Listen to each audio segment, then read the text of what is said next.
Bonjour à toutes et à tous, c'est Jonathan Capara, journaliste et pro-seeker épique depuis 2012. Bienvenue sur ma chaîne consacrée aux courses épiques, là où la passion se vit au rythme des sabots. Avant de rentrer dans le vif du sujet, cette vidéo étant consacrée à la réunion du vendredi 3 septembre sur l'hippodrome de Paris-Vincennes notamment.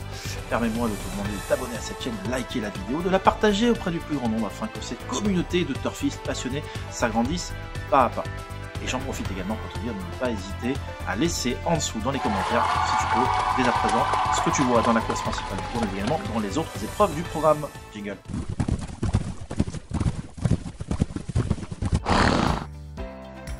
Alors, cette vidéo est consacrée à la réunion du vendredi 3 octobre, qui a été réservé à des trotteurs d'âge de 7 ans.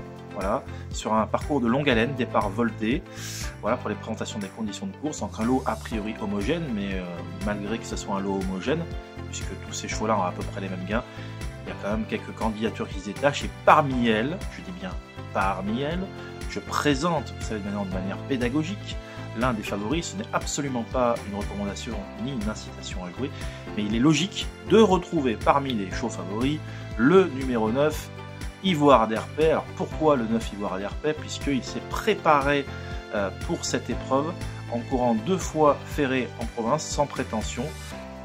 Le but étant de le préparer au mieux pour cet engagement où il sera spécialement déféré avec Éric Raffin aux commandes. La dernière fois que l'association a été conduite, c'était le 16 août dernier. Et Éric Raffin Ivoire d'Herpet s'était imposé courageusement, il était grandissime favori, et dans la même configuration de ferrure, il résistait courageusement à Irino Guéron, qu'il retrouvera ici en la circonstance. D'ailleurs, Irino Guéron a misé sur la carte de la fraîcheur, tandis qu'Ivoire d'Herpet a voulu courir, entretenir sa condition physique en courant avec des fers plutôt lourds en province, pour préparer ça. Donc voilà la raison pour laquelle ce numéro 9, Ivoire d'Herpet, va figurer en haut rang dans l'ensemble de la presse hippique et parmi tous les pronostiqueurs dont je fais partie également. Vous le savez maintenant, je suis pronostiqueur au journal Le Vénard du lundi au samedi depuis de nombreuses années maintenant, pour tout ce qui est des quintés, en tout cas pas des autres épreuves. Mais voilà, donc Ivoire d'Herpet mérite clairement qu'on s'attarde sur sa candidature. Il a beaucoup d'arguments à faire valoir, mais attention, le lot est quand même très homogène. C'est pas forcément, je dirais que c'est pas forcément le meilleur intrinsèquement, mais c'est un cheval qui est très maniable, qui peut bien partir, se placer, et c'est une vraie mobilette comme on dit dans le jargon. Donc autant d'atouts lui conférant ici une chance de premier ordre. Voilà, j'en ai fini avec ce quintet. Terminons avec la recommandation du jour. N'hésite pas à me dire d'ailleurs ce que tu vois dans le quintet et dans les autres courses. Je finis dans la dernière course du programme à Vincennes avec Indy de la Fille dans une épreuve pour amateurs, 2100 mètres, départ à l'Autostar, en 8e course numéro 7. Donc Indy de la Fille. Alors pourquoi Indy de la Fille? Je vous le recommande. Alors, généralement les courses pour amateurs, c'est des courses plutôt à éviter pour le jeu, puisque c'est quand même des amateurs au sulky, donc c'est jamais rassurant. Maintenant, Indy de la Fille vient de trotter une 10-5 sur le parcours qui nous intéresse, en améliorant son record personnel. C'est une course professionnelle, là c'est en amateur, donc il descend un peu de catégorie. C'est un engagement difficilement refusable au regard des conditions de course, puisqu'il est quasiment au plafond des gains. Il vient de faire ses preuves sur ce parcours.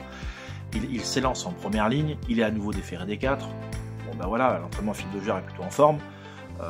Et c'est un cheval qui est relativement maniable, qui est maniable, on peut le placer n'importe où.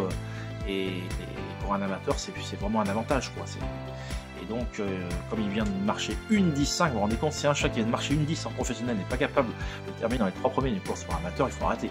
Voilà, donc normalement, ça doit pouvoir bien se passer pour lui. Alors, il fait pas partie des plus jeunes, il y a 2 J en face de lui, le pensionnaire d'Émile Desmet, le 5, également numéro 1. Numéro 1 qui va devoir quand même se sortir du piège de la corde, et surtout, c'est pas une jument qui a tendance à... Voilà, faut quand même faire attention en partant, mais... C'est évident qu'au papier, ce numéro 1 est l'opposition directe, voire même, ça se voit, elle sera même favorite, mais voilà, en tout cas, Indy de la Fille offre beaucoup de garanties et décevrait littéralement s'il ne parvenait pas à prendre l'une des 3 premières places du podium. Voilà, cette vidéo arrive à son terme. Merci de m'avoir écouté. N'hésite pas à interagir avec moi pour le référencement, mais également à titre humain, puisque ça me plaît de pouvoir échanger quelques messages. Je prends autant de temps que tu en prends pour te répondre, comme tu le vois, régulièrement, tous les jours. Et donc merci de m'avoir écouté. La prochaine vidéo sera consacrée au samedi 4 octobre. On se dit dans tous les cas à très vite. Bye bye.